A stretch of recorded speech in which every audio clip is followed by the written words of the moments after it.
I told some people at the beginning that I had a gut feeling I was going to get a Purple Heart on this deployment. They laughed and they said I was a ribbon chaser, that I wanted to just get shot in the knee or something and get out. And I had a feeling something was going to happen.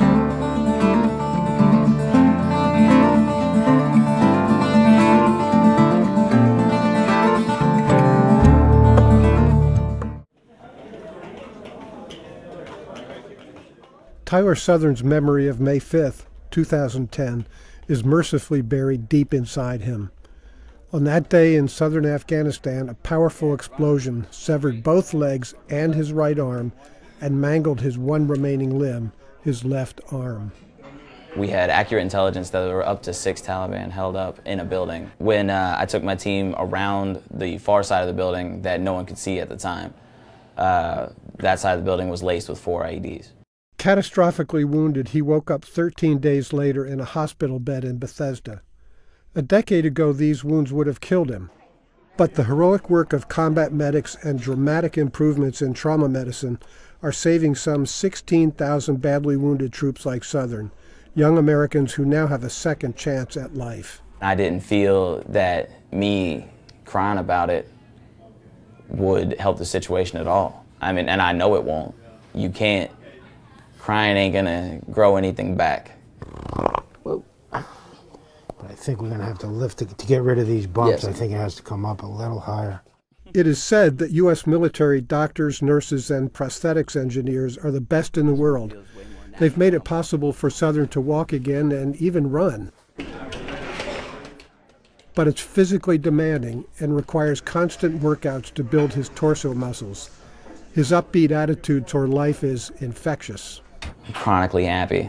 It's kind of hard to get me off the happy horse. I just kind of take it all in stride and keep going.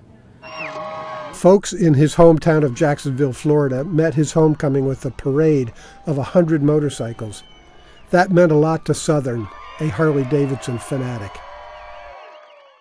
While Southern was recuperating, a casual high school friend came to visit. Ashley Stati stayed on as his caregiver. They fell in love, and in July they were married in Jacksonville, Florida, in a gala celebration sponsored by a local television station. The fact that she's able to deal with me well enough to say that she'll marry me is something big, so I'm excited to just, take that next step. Southern is back at Walter Reed now, continuing his rehab. He hopes to be done in another 18 months.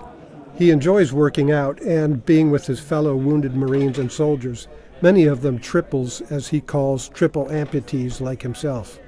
Being around fellow Marines or soldiers, sailors, airmen, whoever here is hurt, who are going through the same thing you are, is great therapy. That's good medicine right there. Just having someone hey man, how do you do this? Go talk to another triple about how he does a certain workout.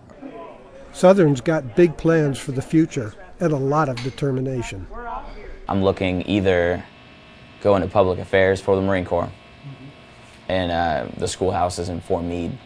I plan on doing 16 more years in the Marine Corps, because I told my dad I'd do 20. I'm not going to let something like this stop me. Tyler Southern's story is exemplary and inspiring, but not unique.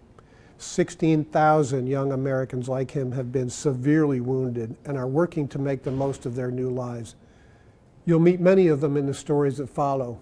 Some have tragic endings, others are inspiring. All of the wounded have earned our respect. And Tyler Southern, he's one tough kid. I have a feeling he'll do all right. If anything, this would be chapter 2. This is page 1 of chapter 2. I did my adolescence and my childhood, and then now I just got married recently. I got the world at my prosthetic feet.